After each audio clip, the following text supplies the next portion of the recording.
అందరికీ నమస్కారం మిత్రులారా. మీ అందరికీ తెలుసు, ఈ మధ్య మన one of the richest corporate అయినటువంటి శ్రీ గౌతమ్ అదానీ పైన ఈ అమెరికన్ ఫెడరల్ కోర్టులో అరెస్ట్ వారెంట్ జారీ అయినట్టు న్యూస్ అనేది విస్తృతంగా సర్ఫేస్ అవ్వడం జరిగింది. ఇంకా ఆ న్యూస్ సంబంధించి ఇంటర్నేషనల్ లెవెల్లో కూడా చాలామంది మాట్లాడుకోవటం, అది ఎన్నో వార్తా ఛానల్స్ ప్రచారం చేయడం కూడా జరిగింది. ఇంకా ఈ ఏదైతే సంఘటన జరిగిందో ఆ సంఘటన అంటే దాని గురించి చాలామంది ప్రజలు ఏంటంటే అనుమానాలు వ్యక్తపరుస్తున్నారు. అంటే ఇది పూర్తిగా ఇది అవాస్తవం. ఇదేంటంటే అమెరికా దేశం తర్వాత అమెరికా మిగతా దేశాలు అనేవి మన దేశం పైన చేస్తున్న కుట్ర ఇది. సో దీని మీద చాలా కుట్ర కోణంగా దీన్ని తీసుకోవాలని చాలామంది వారి అభిప్రాయాన్ని వ్యక్తపరుస్తున్నారు.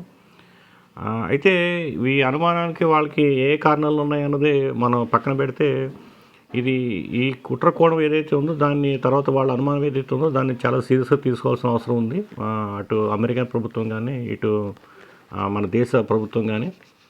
సో వాళ్ళు అమెరికన్ కూడా ప్రెసిడెంట్, తర్వాత మన దేశ ప్రధానమంత్రి కూడా ఈ విషయంగా మాట్లాడి ఇందులో వాస్తవాలు ఎంత, నిజాలు ఎంత అన్నది వాళ్ళు ప్రజలకు చెప్పాల్సి ఉంది. లేదనుకుంటే ఈ అనుమానం అనేది చాలా పెద్దదయ్యి అది ఇంకా ఇరు దేశాల మధ్య ఏంటంటే ద్వేషం కానీ, లేదనుకుంటే ఇతరత్ర ఆలోచన కూడా రేకెత్తించే అవకాశం ఉంటుంది.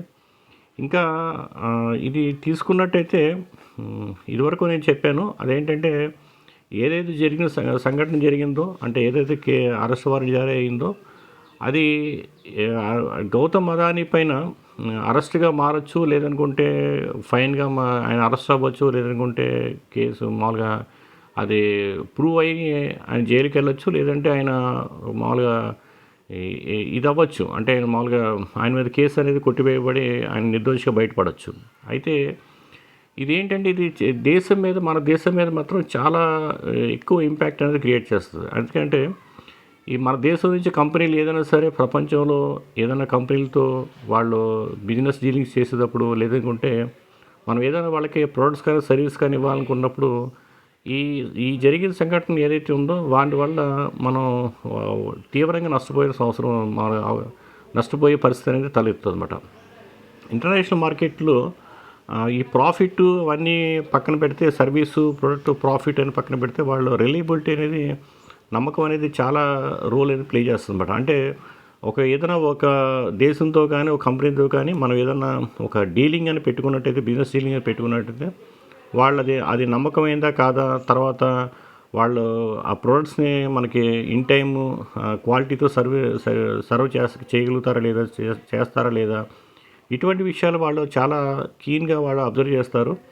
ఈవెన్ ఒకవేళ మనం ఏదైనా ఈ పొలిటికల్ లాబీ ద్వారా వాళ్ళు ఏదైనా కాంట్రాక్ట్లో మనం పొందినప్పటికీ, తర్వాత ఇంటర్నల్గా వాళ్ళకి ఏదైనా కంట్రీస్లో ఉండే ఈ అపోజిషన్ పార్టీస్ కానీ, విజిల్ బ్లోయర్స్ కానీ, లేదనుకుంటే ఈ సోషల్ పొలిటికల్ యాక్టివిస్టులు, తర్వాత కోర్ట్స్ అవన్నీ కూడా అబ్జెక్షన్ చెప్పి ప్రోడక్ట్ ఏదైతే ఉన్నాయో వాటిని అగ్రిమెంట్స్ ఏదైతే ఉన్నాయో వాటిని క్యాన్సిల్ చేసే అవకాశం కూడా ఏర్పడుతుందన్నమాట. అందువల్ల ఇటువంటి కేసులు అవన్నీ కూడా ఏంటంటే ఇవి శిక్ష ఎంత పడుతుందని పక్కన పెడితే వాటి ఇంపాక్ట్ మాత్రం చాలా ఎక్కువ ఉంటుందన్నమాట. అందువల్ల ఏంటంటే మనం ప్రజల్లో ఏదైతే అనుమానించినట్టుగా, తర్వాత ఇంటర్నేషనల్ లెవెల్లో మనకున్న ఏదైతే ఉందో ఈ నెగిటివిటీ ఏదైతే ఉందో దాన్ని కూడా మన నుంచి బయటపడే విధంగా అటు యుఎస్ గవర్నమెంట్ కానీ, ఇటు ఇండియన్ గవర్నమెంట్ కానీ తప్పనిసరిగా వాళ్ళు ఆలోచన చేయాలి, యాక్షన్ తీసుకోవాలి. తర్వాత దీని గురించి ఏంటంటే పూర్తిగా వాళ్ళు వివరాలు అనేవి ప్రజలకు అందివ్వాల్సిన అవసరం ఉందన్నమాట. వాళ్ళు మాట్లాడాలి, ప్రెసిడెంట్స్, ప్రధానమంత్రి కూడా తప్పనిసరిగా మాట్లాడాలి.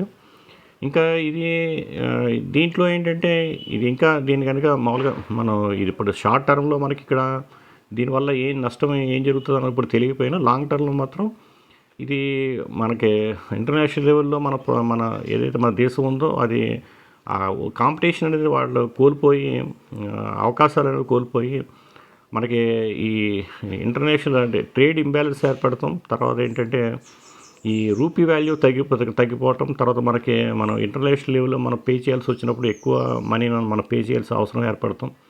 తర్వాత మనకి రిజర్వ్స్ ఏదైతే ఉన్నాయో అవి తగ్గిపోవటం, తర్వాత దేశంలో ధరలు పెరగటం, దేశంలో ఈ ప్రొడక్షన్ సర్వీసులు ఉత్పత్తులు తగ్గటం, తర్వాత ఏంటంటే ఈ ఫెసిలిటీస్ అనేది తగ్గిపోవటం, తర్వాత నిరుద్యోగం ఏర్పడుతుంది. ఇలాగా ఇదేంటంటే చాలా కాన్సిక్వెన్సెస్ అనేది మనం ఫేస్ చేయాల్సి వస్తుందన్నమాట. అందువల్ల తప్పనిసరిగా ఇవి ప్రభుత్వాలు ఏదో సీరియస్‌గా తీసుకోవాలని, ముఖ్యంగా మన ప్రధానమంత్రి కూడా ఈ విషయంగా మాట్లాడాలని, అదేవిధంగా అమెరికన్ ప్రెసిడెంట్‌తో కూడా మాట్లాడి తగు చర్యలు తీసుకోవాలి. ప్రజల్లోనూ గానీ, ఇటు ఇంటర్నేషనల్ మార్కెట్‌లో కూడా ఏంటంటే నిజాలు తెలుపుతో పాటు వాళ్ళ కాన్ఫిడెన్స్ అనేది బిల్డ్ చేసే విధంగా వాళ్ళు ప్రవర్తించాలని, చర్యలు తీసుకోవాలని కోరుకుంటూ రేపు మరొక అంశంతో మళ్ళీ కలుసుకుంటాం. Thank you. ధన్యవాదాలు.